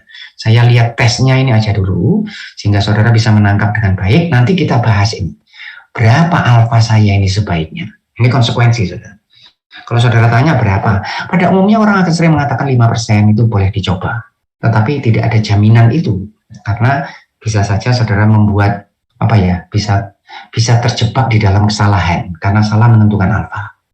Tetapi yang jelas saya tidak mau di sini. Karena di sini terlalu jauh. Paling tidak saya katakan 3 alfa. 3 sigma. Tetapi saya khawatir kalau 3 sigma itu nanti ketika proses sudah berubah, saya tidak bisa melihat. Maka saya mundur sedikit. Dan ini saya namakan level of significance. Perhatikan tesnya ini. Tesnya begini. Kalau saya punya mu. Kemudian saya dapat X bar. Dan X bar saya ini jatuh di mu ini. Apakah proses sudah berubah? Belum, Pak. Belum ya, sama sekali ya. Orang masih sama dengan mu. Belum. Sehingga saudara startnya dari sini. Perhatikan baik-baik. Karena banyak mahasiswa yang salah. Pada kesimpulannya nanti salah. Hitungannya betul, kesimpulannya salah. Jadi kalau saudara sampai di sini, hipotesa 0 mengatakan apa, saudara? Bahwa mu masih seperti yang dulu. Masih sama dengan mu 0. Masih sama. Sehingga kalau saudara dapat X bar di sini, apa kesimpulan saudara? Saudara menerima atau menolak hipotesa 0? Menerima ya, menerima. Nah, jadi begini, pegang erat-erat. Pokoknya kalau di sini menerima hipotesa 0. Betul ya? Kalau sedikit lebih besar, saya masih menerima hipotesa 0. Hipotesa 0 itu diterima karena menganggap proses belum berubah. Sedikit lebih besar, saya menerima hipotesa 0. Terus, sedikit lebih besar, sampai dia masuk daerah ini. Yang saya namakan daerah penolakan ini. Di mana pada saat itu saya menolak hipotesa 0, dan saya menerima hipotesa 1. Bisa juga ke kiri. Untuk yang satu arah. Kalau yang dua arah bagaimana? Ke kanan atau ke kiri? Masuk di sini saya terima hipotesa 0. Di sini saya terima hipotesa 0. Masuk di sini saya tolak hipotesa 0. Masuk di sini saya tolak hipotesa 0.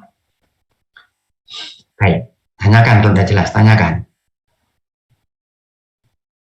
Ada yang ditanyakan? Berarti itu kan ditolak atau diterima itu berdasarkan harga level of significance yang tadi ditentukan itu. Iya, persis. Dan saudara berisiko. Berisikonya apa? Saudara menolak sesuatu padahal dia benar. Nanti ada dua kesalahan, tipe kesalahan. Tipe kesalahan yang pertama belum berubah, saudara katakan berubah. Tipe kesalahan yang kedua sudah berubah, saudara katakan masih tetap seperti sedia kala. Itu level namanya kesalahan error type 1, error type 2. Jadi ada kesalahan tipe, nanti kita akan lihat kesalahan tipe ke-1, kesalahan tipe kedua. Artinya saudara mengatakan proses sudah berubah padahal belum berubah, dan sebaliknya proses sudah berubah, saudara katakan belum berubah. Ya, saya beri contoh saudara. Saudara lihat ini hubungannya dengan alfa. Ini secara wajar bisa enggak saya dapatkan X bar di sini? Secara wajar. Saya X bar saya ini kan di sini kalau wajar gitu ya. Nah, kalau saya tetapkan ini level of significance-nya, alfanya besar atau kecil ini? Cukup besar. Nah, nanti saya tes dan saya dapat X bar di sini. Apa kesimpulan saya? Proses sudah berubah atau belum? Sudah berubah. Sudah. Padahal ini masih masuk kan? Masih masuk di yang lama ini kan? Kan masih masuk ini. Bayangkan ya kalau saya punya dua ini saya gambar. Jadi saudara bisa melakukan kesimpulan yang berbeda karena saudara menggunakan level of significance yang berbeda. Iya, kalau tidak jelas tanyakan saudara. Ini yang pertama, ini yang kedua. Ini level of significance saya. Saya namakan ini alpha 2. Ini terus sampai belakang sini, saudara ya, terus sampai ke sini, sampai ke sini. Ini adalah alpha 1. Level signifikan pilihan saya.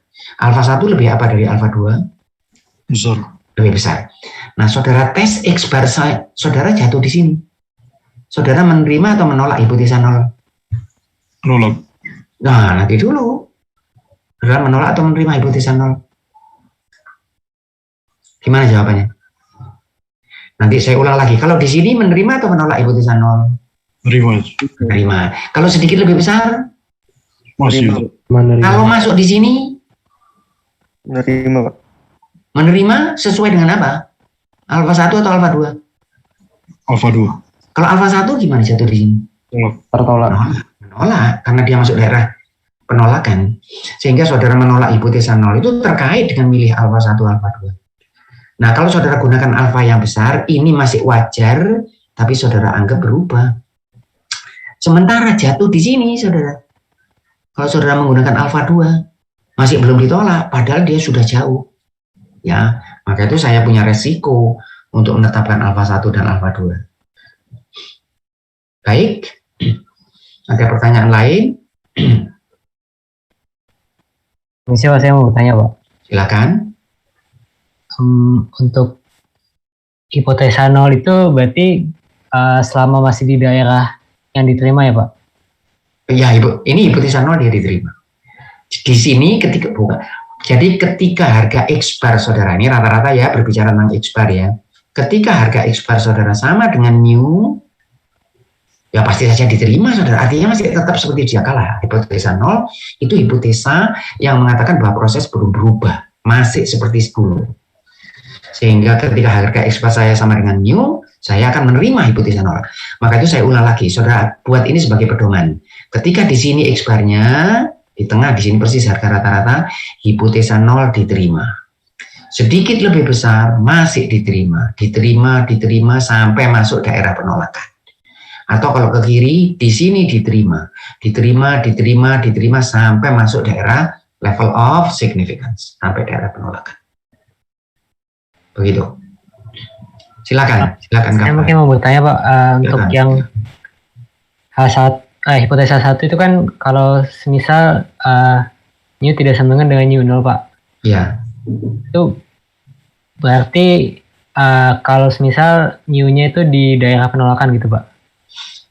Ya iya, kalau masuk sini baru saudara menerima hipotesa 1. Oke, jadi saya mungkin tadi mengira kalau mu sama dengan mu 0 itu berarti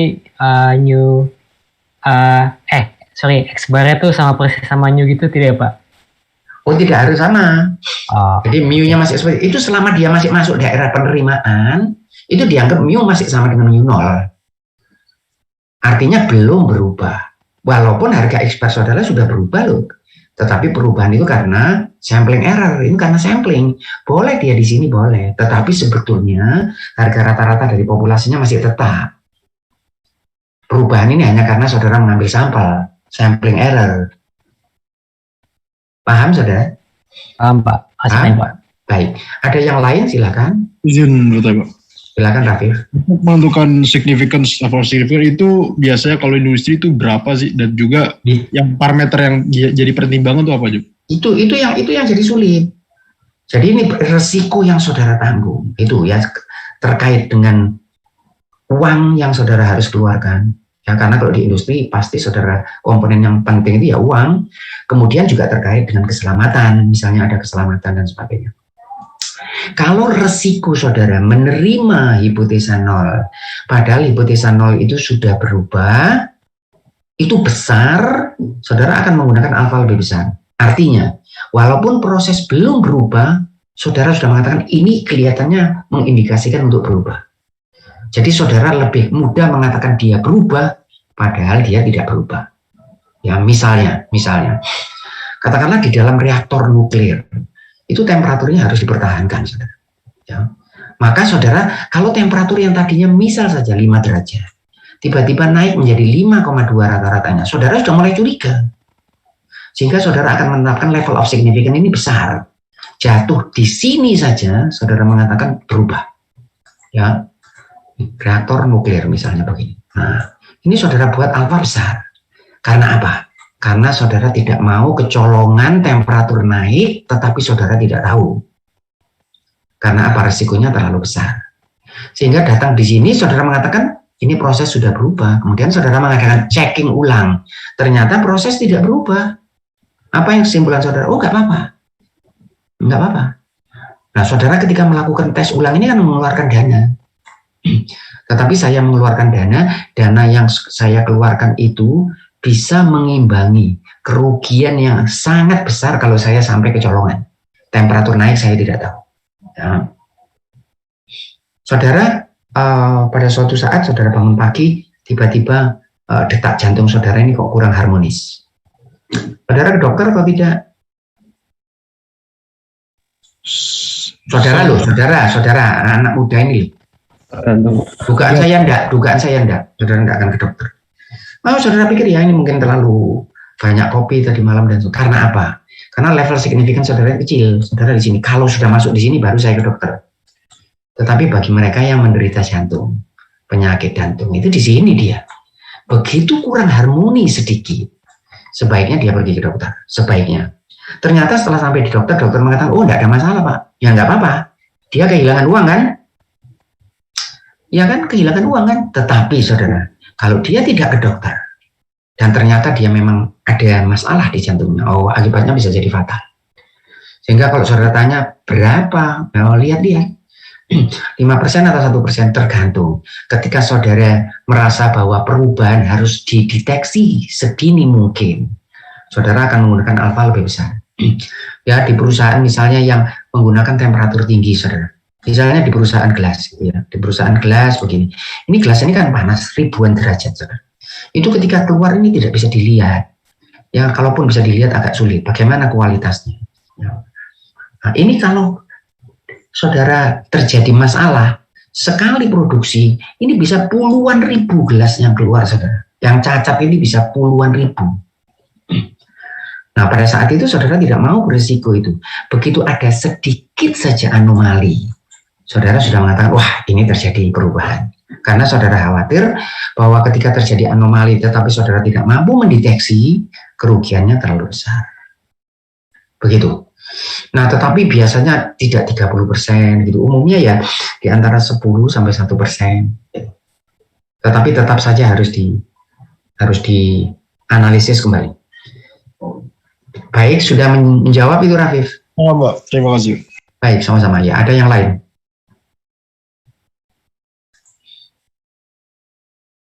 Nah, saya kembali ke sini, saudara lihat ini. Kalau tesnya dua arah, saudara lihat mu sama dengan mu 0, maksudnya tidak berubah, dan hipotesa 1 mu tidak sama dengan ini karena dua arah ini. Ya, ini tidak sama dengan berapa harganya adalah minus Z alfa per 2 atau minus T, ya, simetris. Ini Z alfa per 2 karena alfanya per 2 karena dua arah. Jadi pertanyaannya itu apakah proses sudah berubah? Nah, yang begitu itu dua arah.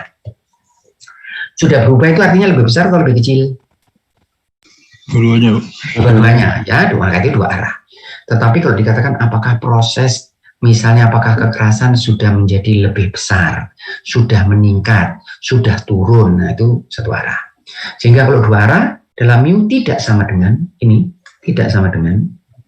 Kalau satu arah bisa lebih besar, bisa lebih kecil.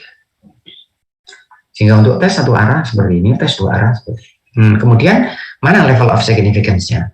Untuk yang dua arah seperti ini, ya, untuk yang dua arah seperti ini. Kemudian saudara menggunakan alfa per 2, ini daerah penolakan, rejection zone atau rejection region, ini daerah penolakan. Kemudian ini ada harga Z-nya, sehingga nanti saudara tesnya, itu saudara membandingkan antara Z yang saudara hitung dan Z yang saudara peroleh dari tabel. Ini kalau dari tabel seperti ini, kalau ini 2,5, ini 2,5, berapa harga Z-nya? Mestinya saudara hafal, ini 2,5, 2,5. Level signifikan 5%, jadi 2,5 sini. Ya, tes dua arah, berapa harga Z-nya? 1,96 itu. Ya, 1,96, ini minus 1, berapa harga T-nya? Siapa yang punya jawaban? Berapa harga T-nya? Ada yang tahu? Berapa harga T untuk ini 5%? 22 ini 5%, 2,5, 2,5. Apa jawaban saudara? Saya tidak tahu karena harga T-nya harus ditentukan oleh Confidence interval. derajat kebebasan. Jadi tidak ada, harganya mesti dilihat dulu. Berubah-ubah sesuai dengan besar kecilnya derajat kebebasan. Untuk yang satu arah, kalau dia ke kanan seperti ini, saudara. Satu arah, ini alfa, perhatikan. Jadi kalau alfanya 5%, untuk dua arah 2,5, 2,5, untuk satu arah 5%. Ini adalah Z, kemudian untuk yang ke kiri ini adalah minus Z atau minus T alfa. Baik, ada yang ditanyakan, bagaimana tesnya? Ini langkahnya saudara, tentukan hipotesis 0 dan itu hipotesis alternatif H1. Kemudian tentukan harga level of significance alfa. Itu tadi yang saudara tanyakan, mau 1%, mau 5%, mau 2%, mau 10%, ya terserah saudara dengan konsekuensi masing-masing dengan sendirinya. Kemudian tentukan daerah penolakan. Untuk sampel besar itu maksudnya apa saudara? Apa maksudnya sampel besar?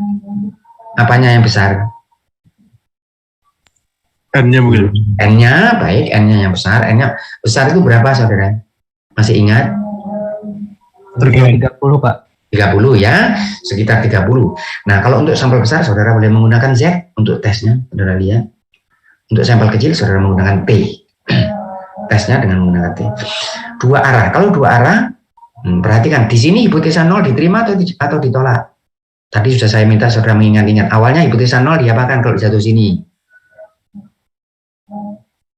Terima Pak.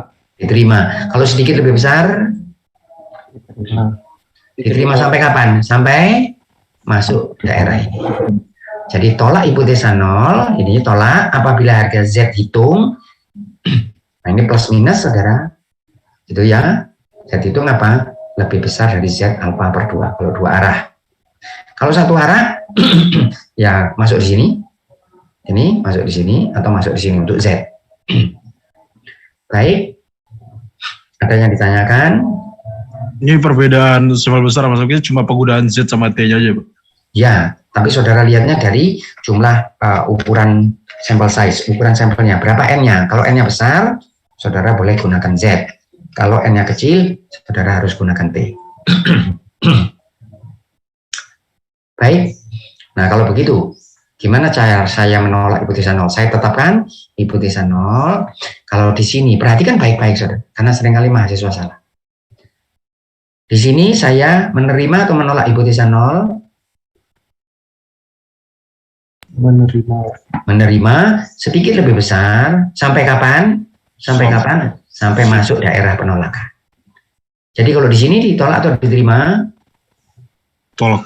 Ditolak ya. Hati-hati. Yang ditolak hipotesa 0-nya, hipotesa 1-nya diterima. Tolak hipotesa 0 itu artinya menerima hipotesa 1. Nah, kalau ke kiri juga seperti itu. Di sini diterima hipotesa 0, diterima, sampai masuk di sini, saudara menolak hipotesa 0. Baik, ada yang ditanyakan? Oh, berarti berarti mu itu akan berubah kalau misalkan ada X-bar yang masuk ke zona biru ini, yang ditolak. Bukan akan berubah, berarti dia sudah berubah.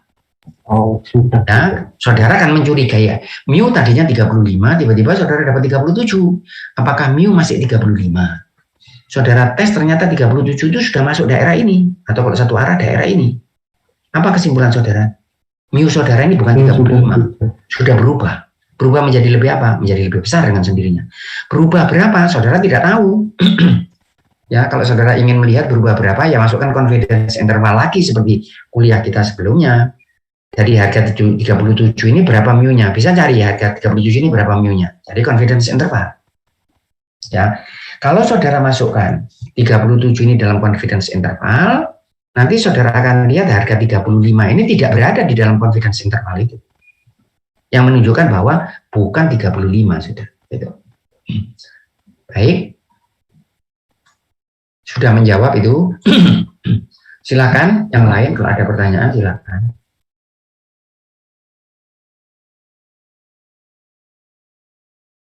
Ada yang lain silakan. Melando, ada Melando. Ada, Pak. Raidi, ada Raidi Sahlan. Hadir, Pak. Rewila, ada. Hadir, Pak. Sergio, ada. Hadir, Pak. Ada Yusuf, ada Yusuf. Hadir, Pak. Baik, ada pertanyaan Yusuf. Sejauh ini belum, Pak. Belum ya. Baik, saya lanjutkan. Kemudian kalau sudah ambil keputusan. Ya, ini ada beberapa cara, saudara. Ada beberapa cara untuk tes tuh. Nah, saya ambil cara yang pertama dulu, yang kalau tidak ada permintaan apa-apa ya saudara gunakan cara ini, karena cara ini barangkali yang paling mudah. Tidak berarti yang lain sulit, saudara. Tapi cara ini mungkin straightforward. Ya. Produk hasil proses, saudara melihat ini slide-nya. Sorry. Baik ya, produk hasil proses perlakuan panas memiliki harga rata-rata 35. Ya, seperti tadi. Dengan standar deviasi sigma 6, pengamatan pada 36 komponen menghasilkan harga X-bar 37 RC. Nah, apakah proses sudah berubah? Pertanyaannya begitu. Karena pertanyaannya itu sudah berubah, berarti dia dua arah. Berdua arah karena sudah berubah. Nah, tes dua arah. Langkah yang pertama, saudara menetapkan hipotesa 0. Hipotesa 0, mu sama dengan mu 0. Apa ini maksudnya? Proses masih tetap seperti yang dulu. Betul, saudara ya? Hipotesa 1, mu tidak sama dengan mu 0. Karena apakah proses sudah berubah? Bukan apakah terjadi peningkatan atau apakah terjadi pengurangan. Ya. Kemudian saudara menentukan level of significance. Alpha ditentukan 5%. Kemudian saya menentukan daerah penolakan. Ini. Jadi kalau dia masuk di daerah penolakan itu saya masuk di 5%. Kanan dan kiri. Saya akan menolak hipotesa 0. Begini. Malah kalau saudara mengerjakan soal, kalau saudara mau gambar, saya kira itu akan membantu. Ya. Mana penolakannya saudara? Ini. Dua arah ini berapa levelnya? 5%, berarti ini berapa ini? 2,5%. Supaya tidak salah. Kemudian ini 2,5%. Kemudian saudara menetapkan berapa harga Z. Saya pakai Z atau saya pakai T? Z. Karena di atas 30-an. Baik, saya punya 36. Saudara boleh pakai Z. Kalau pakai T ya saudara lihat 2,5% itu berapa untuk T. Sehingga berapa ini untuk tadi sudah betul itu Rafif. Berapa ini? 2,5% tadi sudah ditanyakan. 1,96. Baik, 1,96. Yang di kiri berapa Melando? Ini berapa Melando harganya? Sama Pak, 1,96. Oh enggak Tidak boleh. Minus. Minus, ya, hati-hati. Minus 1,9. Nah, coba sekarang. Zarfan, ada Zarfan.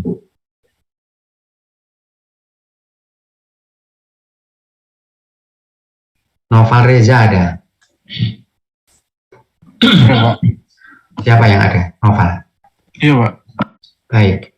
Ini lihat Noval. Ini kan batasnya sini ya, 1,96, ini minus 1,96. Kalau X-bar saya jatuh di sini, hipotesa 0 diterima atau ditolak Zarfan?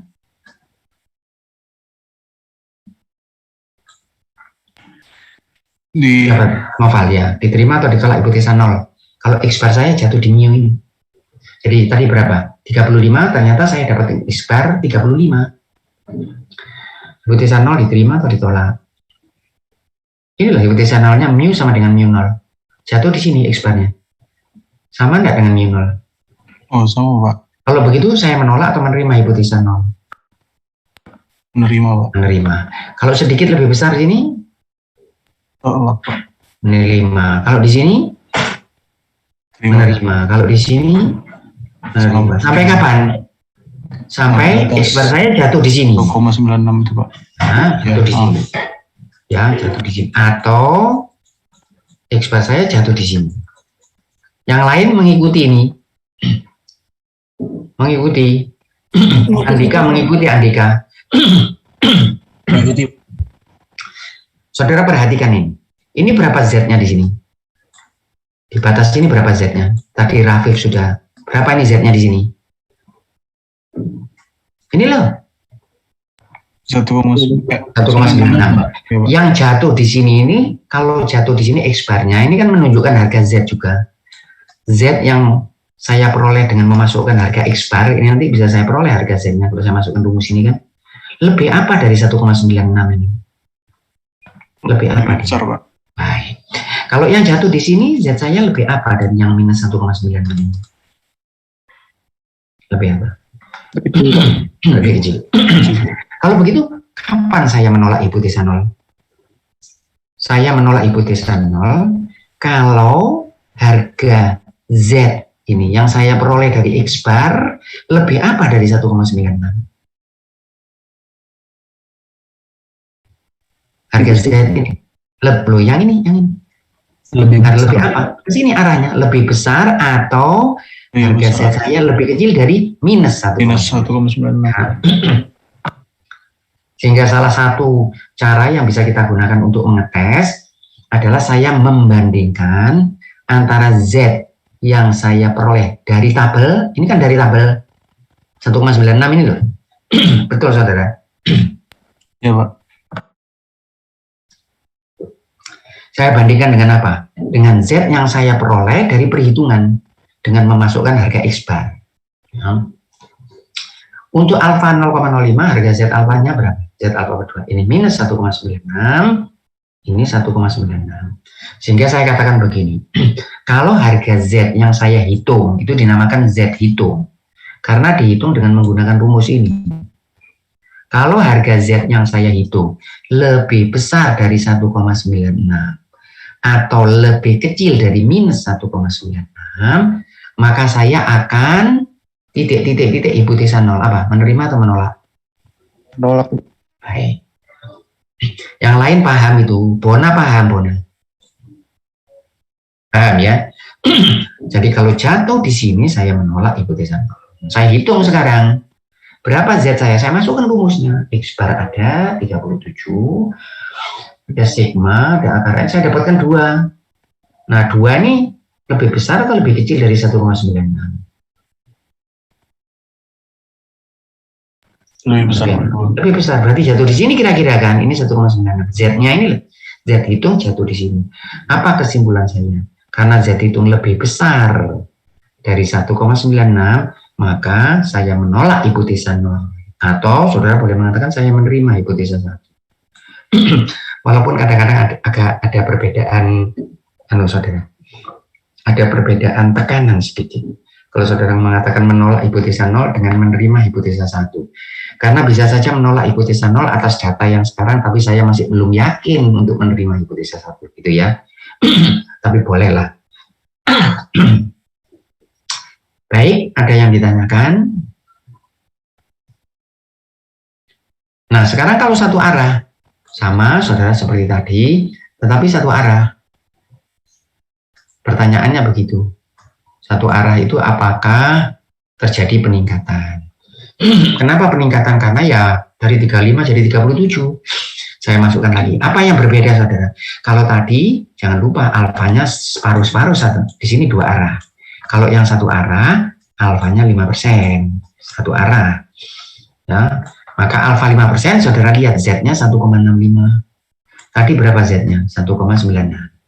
Karena ini 2,5%, dua arah.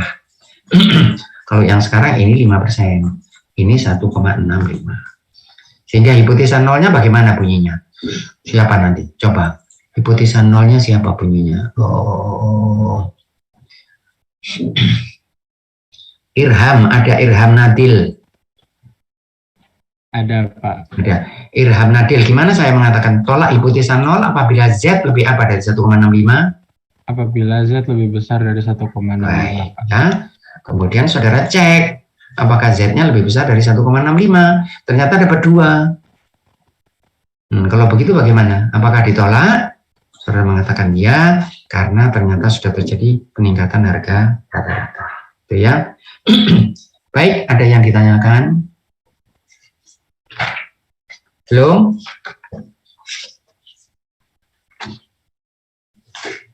Baik, kalau tidak ada saya cukupkan, tetapi sebelumnya saya akan panggil saudara satu persatu namanya, ya. Saudara jawab, kalau saudara tidak menjawab, saya anggap saudara tidak hadir. Saudara mendengar suara saya? Iya, Pak. Baik, Pak. Nah, saya panggil Pak. satu persatu. Kalau saudara tidak jawab, berarti saya anggap saudara tidak hadir kuliah ini. Ginting, ada Ginting. Hadir, Pak. Baik, Ginting hadir. Abi Surya. Hadir, Pak. Adi Wicaksono. Hadir, Pak.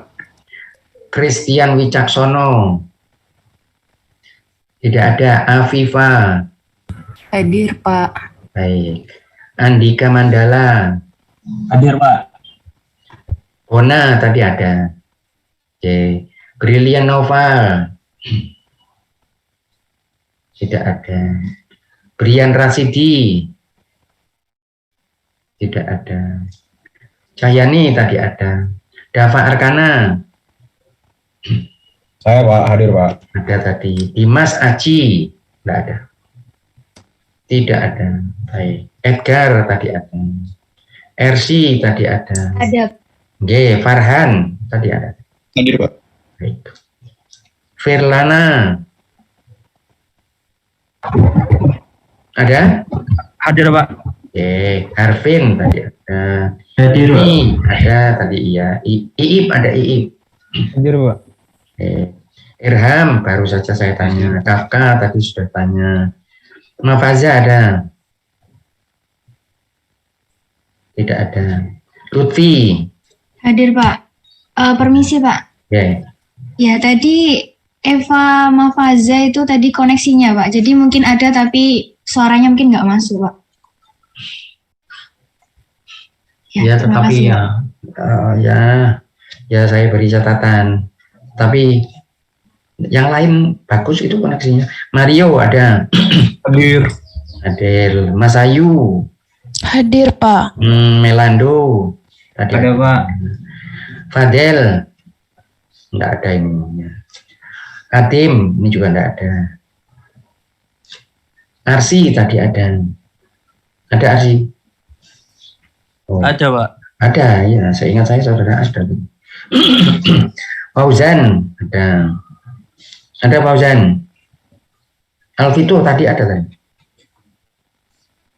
Enggak ada. Noval Reza. Ada, Pak. Ada, ya. Muhammad Rafli.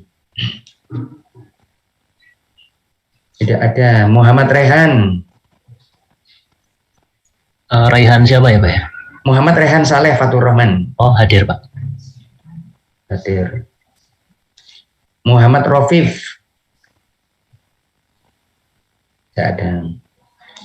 Nandana. Tidak ada. Nur Aziza. Hadir, Pak. Hadir. Muhammad Zarfan tadi ada tadi. Ada? Iya, ada. Nggih. Raden Muhammad. Raidi Salhan. Siapa itu? Siapa? Raden Muhammad ada? Raden Muhammad siapa, Pak? Raden Muhammad Arya. Ada banyak tuh Raden Muhammad. Raden Muhammad Arya Andika. Tidak ada. Raidi Salhan. Hadir, Pak. Rafif. Tidak ada. Raihan Alfat. Raihan Alfat tidak ada. Rewila. Hadir, Pak. Riza Laita. Tadi tidak lihat saya. Tidak lihat. Rizka. Saya tidak lihat. Tidak ada. Sergio. Tadi ada Sergio. Ada Pak, hadir Pak. Nah, tadi ada. Talita. Hadir, Pak. Hadir. Tarik. Tidak ada tadi. Ada Tarik.